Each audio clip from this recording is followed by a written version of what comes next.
Hoy, marzo 21, estaremos leyendo los capítulos del 7 al 9 del libro de Primera de Samuel.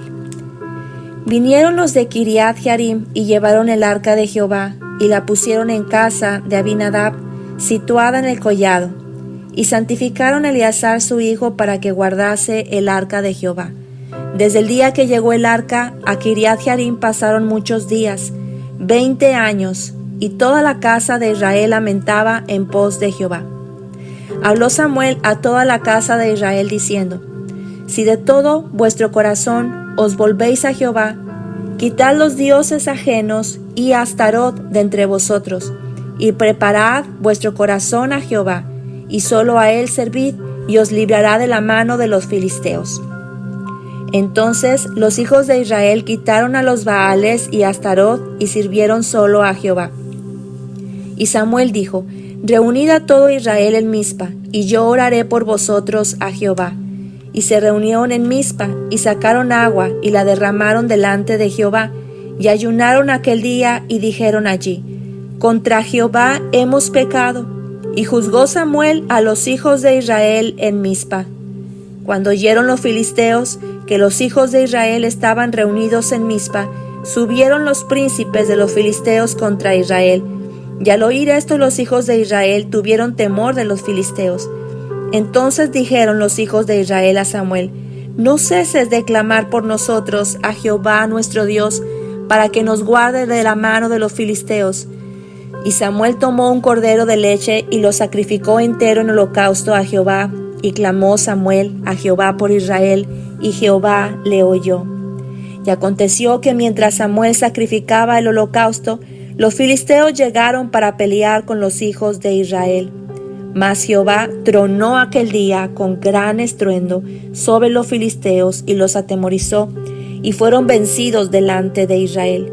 Y saliendo los hijos de Israel de Mizpa, siguieron a los filisteos, e hiriéndolos hasta abajo de Bet-car, tomó luego Samuel una piedra y la puso entre Mizpa y Sen, y le puso por nombre Ebenezer, diciendo: Hasta aquí nos ayudó Jehová.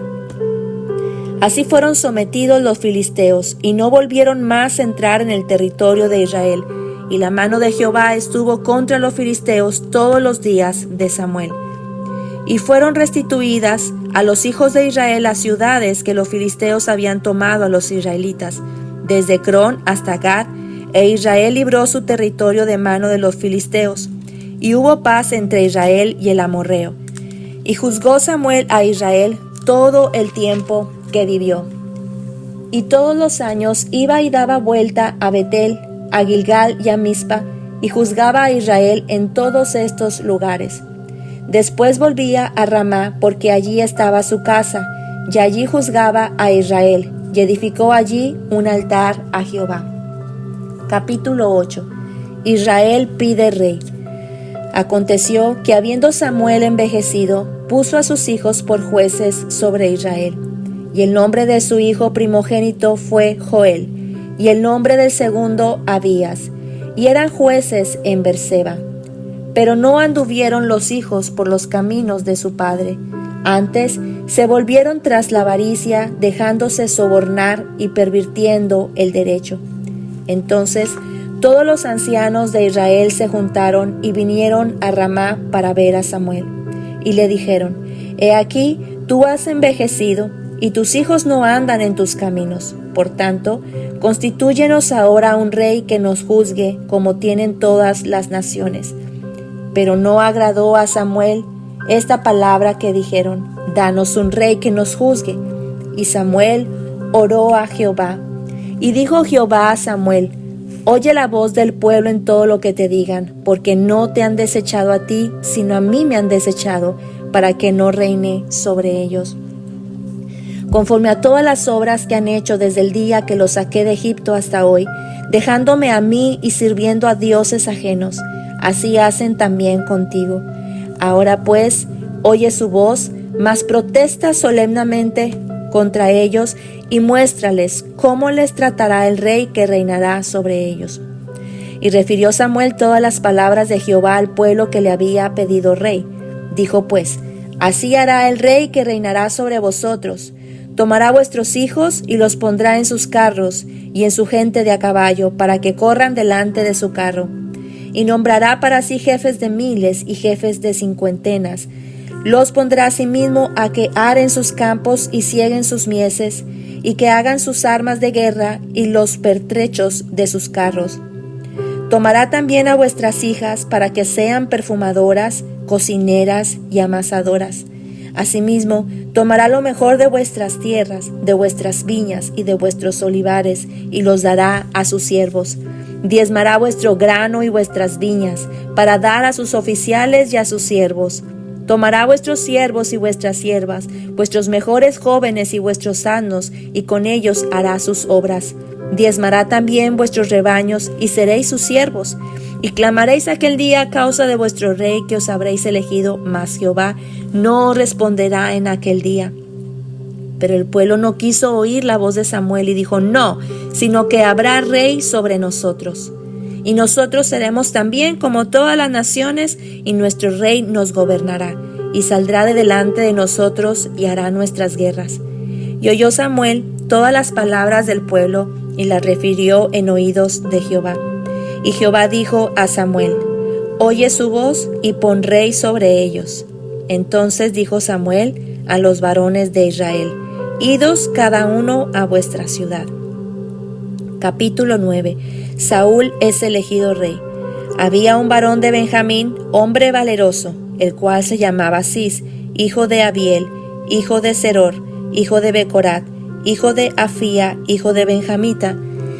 Y tenía él un hijo que se llamaba Saúl, joven y hermoso. Entre los hijos de Israel no había otro más hermoso que él. De hombros arriba sobrepasaba a cualquiera del pueblo.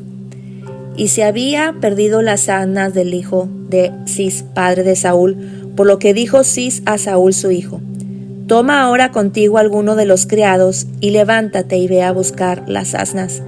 Y él pasó el monte de Efraín y de allí a la tierra de Salisa, y no las hallaron.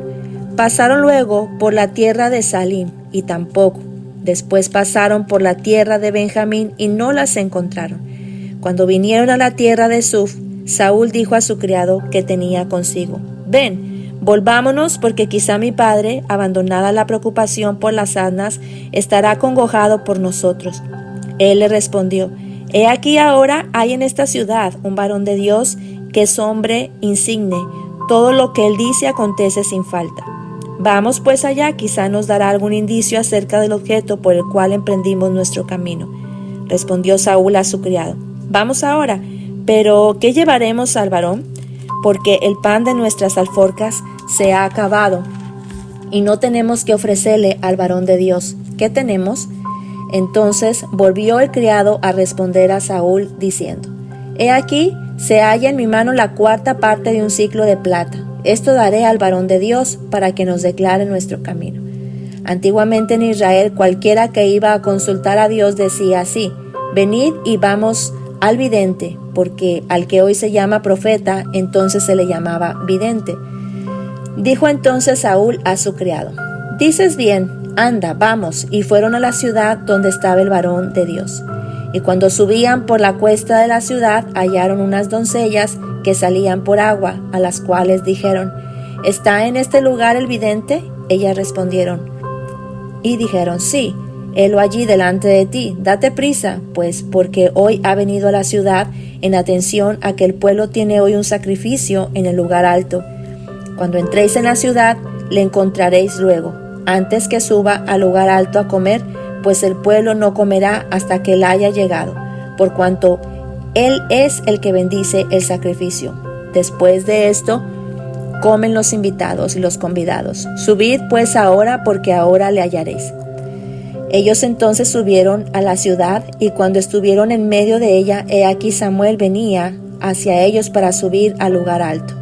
Y un día antes que Saúl viniese, Jehová había revelado al oído de Samuel, diciendo: mañana a esta misma hora yo enviaré a ti un varón de la tierra de Benjamín, al cual ungirás por príncipe sobre mi pueblo Israel, y salvará a mi pueblo de mano de los filisteos, porque yo he mirado a mi pueblo por cuanto su clamor ha llegado hasta mí. Y luego que Samuel vio a Saúl, Jehová le dijo: He aquí, este es el varón del cual te hablé, este gobernará a mi pueblo. Acercándose pues Saúl a Samuel en medio de la puerta, le dijo: Te ruego que me enseñes dónde está la casa del vidente. Y Samuel respondió a Saúl diciendo: Yo soy el vidente, sube delante de mí al lugar alto y come hoy conmigo, y por la mañana te despacharé y te descubriré todo lo que está en tu corazón. Y de las asnas que se te perdieron hace ya 3 días, pierde cuidado de ellas, porque se han hallado. Mas, ¿para quién es todo lo que hay de codiciable en Israel, sino para ti y para toda la casa de tu padre? Saúl respondió y dijo: ¿No soy yo hijo de Benjamín, de la más pequeña de las tribus de Israel? ¿Y mi familia no es la más pequeña de todas las familias de la tribu de Benjamín? ¿Por qué pues me has dicho cosa semejante? Entonces Samuel tomó a Saúl y a su criado, los introdujo a la sala y les dio lugar a la cabecera de los convidados, que eran unos 30 hombres. Y dijo Samuel al cocinero: Trae acá la porción que te di, la cual te dije que guardases aparte. Entonces alzó el cocinero una espaldilla con la que estaba sobre ella y la puso delante de Saúl. Y Samuel dijo: He aquí lo que estaba reservado, ponlo delante de ti y come, porque para esta ocasión se te guardó. Cuando dije: Yo he convidado al pueblo, y Saúl comió aquel día con Samuel. Y cuando hubieron descendido del lugar alto a la ciudad, él habló con Saúl en el terrado. Al otro día madrugaron, y al despuntar el alba, Samuel llamó a Saúl, que estaba en el terrado, y dijo: Levántate para que te despida.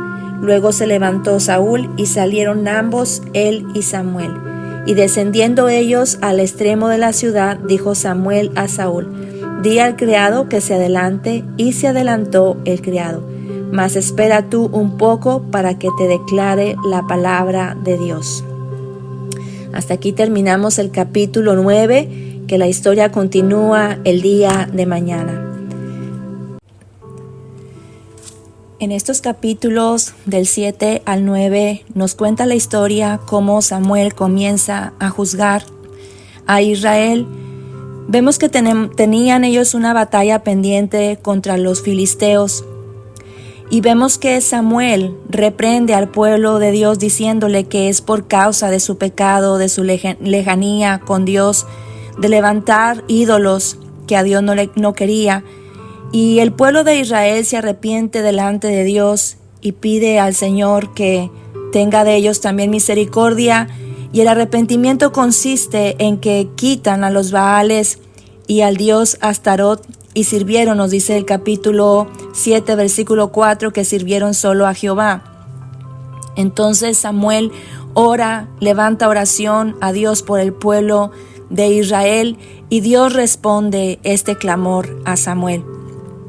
Vemos que Dios les da la victoria contra los filisteos, y nos dice la palabra de Dios que fueron sometidos los filisteos y no volvieron a entrar más al territorio de Israel, que la mano de Jehová estuvo contra los filisteos todos los días de Samuel. Samuel, podemos decir que fue el último juez de Israel y uno de los principales profetas. Samuel fue un siervo de Dios muy parecido a Moisés. Dios le levantó a Samuel como si fuera también un Moisés o un Josué, un varón conforme al corazón de Dios, un siervo de Dios consagrado desde el vientre de su madre. Fue consagrado al Señor y vivió para el Señor. Me encanta ver en la vida de Samuel cómo hablaba con Dios y Dios también le respondía. Tenían una relación muy íntima, tal y como podemos observar también en la vida de Moisés, que lo que él hablaba y preguntaba, el Señor también le respondía. Vemos aquí también un acontecimiento cuando Samuel ya era viejo y pone a sus hijos, a Joel y a Abías, los pone como jueces sobre Israel, pero nos dice la palabra que los hijos de Samuel no anduvieron en los caminos de su padre, el ejemplo que él les había dado, sino que sus hijos se habían vuelto tras la avaricia y se dejaron sobornar y pervirtieron también el derecho. Y es aquí algo para meditar, porque normalmente podemos escuchar que quizás Samuel No estuvo tiempo, pasó tiempo con sus hijos debido a que tenía que juzgar a Israel y él tenía que caminar a diferentes lugares para poder hacer este trabajo de servir al Señor, guiando al pueblo de Dios. Y pensamos, o mucha gente pudiera pensar, que Samuel no estuvo tiempo suficiente como para mostrar ese ejemplo para sus hijos. Pero la verdad es que a través de la historia, en la palabra, nos muestra muchos ejemplos en los cuales los hijos de siervos de Dios, como Samuel y varios más, no siguen el camino de sus padres. Y podemos también observar cómo hijos de personas impías son hijos que han vuelto su corazón al Señor viviendo una vida piadosa. Esto nos hace a nosotros saber que el temor a Jehová no es algo que es genético, es decir, no se transmite de forma genética hacia nuestros hijos. Y no solamente el ejemplo, tampoco el temor a Jehová se transmite por el ejemplo. Aunque obviamente es algo necesario, porque sería incoherente que los padres que dicen amar al Señor y servir al Señor y muestran otra cosa, sabemos que eso perjudica bastante a los hijos. Pero debemos de ver que a través de la historia en la palabra nos muestra que el temor a Dios no es algo que se transmite tampoco por el ejemplo, sino que es algo que viene completamente de Dios. Es un don de Dios, es un regalo de Dios. Es decir, la palabra nos muestra que el Espíritu de Dios es el que convence a las personas. Y realmente para nosotros como padres, pues quizá pudiéramos sentirnos entristecidos pensando que no solamente nuestro ejemplo basta para que nuestros hijos conozcan al Señor. Y no es algo por el cual nos deba de desanimar, sino que sí es algo a tomar en cuenta para clamar al Señor, para que sea su Espíritu el que traiga convicción a la vida de nuestros hijos. Hay muchas personas que pudieran, incluso hay un dicho muy conocido que dicen: hijo de pastor, lo peor. Y es triste, ¿verdad?, que este dicho sea así, porque debería ser todo lo contrario. Sabemos que los hijos de siervos de Dios obviamente también pueden sentir la presión, pero es necesario que los padres estemos clamando a Dios por la vida de nuestros hijos y que sepamos que no solo por nosotros conocer del Señor, ya por esa simple sencilla razón nuestros hijos también serán consagrados y serán también siervos del Señor. Nuestro clamor debe ser día y noche por nuestros hijos, pedirle al Señor que sea su Espíritu Santo el que traiga convicción de pecado, y que así como una vez nosotros llegamos a esa verdad, a esa comunión con Dios, que de esa misma manera puedan también nuestros hijos llegar a esa convicción, a esa relación íntima.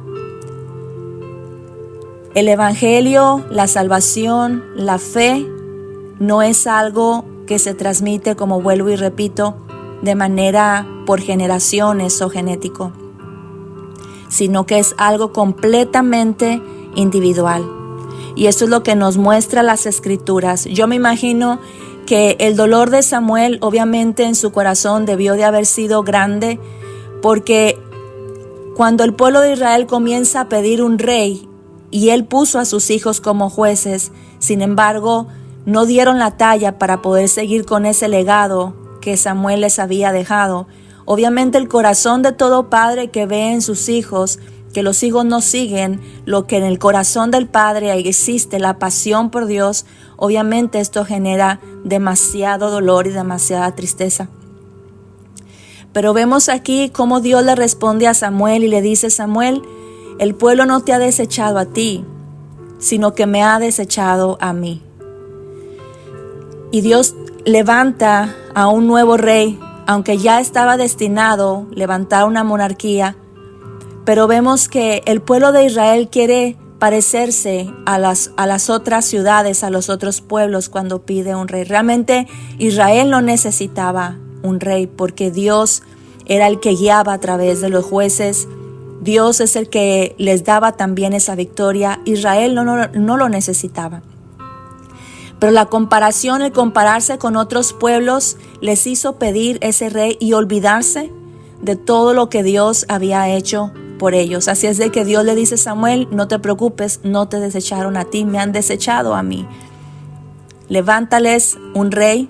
Y en la historia nos muestra cómo Dios levanta la vida de Saúl, que a los ojos de cualquiera pudiese uno decir: wow, este va a ser un gran rey, porque era un rey, dice la Biblia, hermoso, alto, ¿verdad? Bien parecido. Ante los ojos de la gente pudieran decir que era el mejor rey que pudiera existir para el pueblo de Israel. La historia nos va a narrar y nos va a contar cómo es importante el corazón. Quizá a lo mejor Samuel, ante los ojos de las personas, no era la gran cosa, pero era un siervo de Dios con un corazón apegado a Dios, guiado, obediente a la palabra, obediente a Dios. Que eso es lo importante para poder liderar tanto una familia como también un ministerio. El estar bien cerca de Dios, el ser guiados por Dios, el obedecer a Dios más que una apariencia física que pudiera impresionar a las masas. El corazón humilde, obediente, es el que Dios también utiliza con gran poder. Así es que eso es lo que podemos nosotros el día de hoy aprender, que como padres tenemos que orar por nuestros hijos. Obviamente tenemos que seguir dando ejemplo de nuestro amor y de nuestra pasión para el Señor, para ser coherentes entre nuestros hechos y nuestras palabras. Pero también tenemos que saber que nuestras rodillas tienen que estar delante del Señor día y noche para que sea Él haciendo la obra en el corazón. Y no pensemos en ningún momento que por el simple hecho de nosotros servir al Señor con todo nuestro corazón y con todo nuestro ser, con toda nuestra pasión, de verdad, en obediencia, entonces nuestros hijos también seguirán ese camino. No será así. La palabra nos muestra realmente lo que hay, lo que se ha vivido por muchos años, y es la realidad. Así que nuestros ojos se abran ante esa realidad y que nuestras rodillas se doblen en clamor por nuestros hijos, para que así como un día nosotros recibimos ese precioso don, ese precioso regalo de creer, también nuestros hijos tengan esa experiencia y sea para ellos la mejor decisión que hayan tomado en sus vidas. También es necesario aprender que no importa la condición física de ninguna persona, Dios siempre va a mirar el corazón. Y es importante que reconozcamos siempre la guianza del Señor es la necesaria para nuestro diario vivir.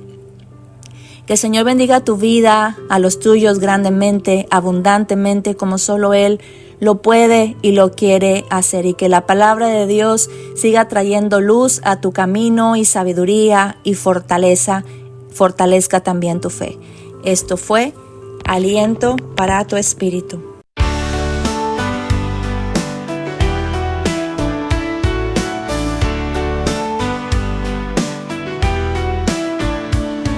Lámpara a mis pies es tu palabra, viva y eficaz, siempre ella es.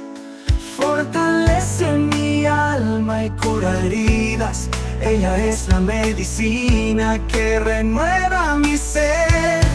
Aliento para tu espíritu, aliento para tu espíritu.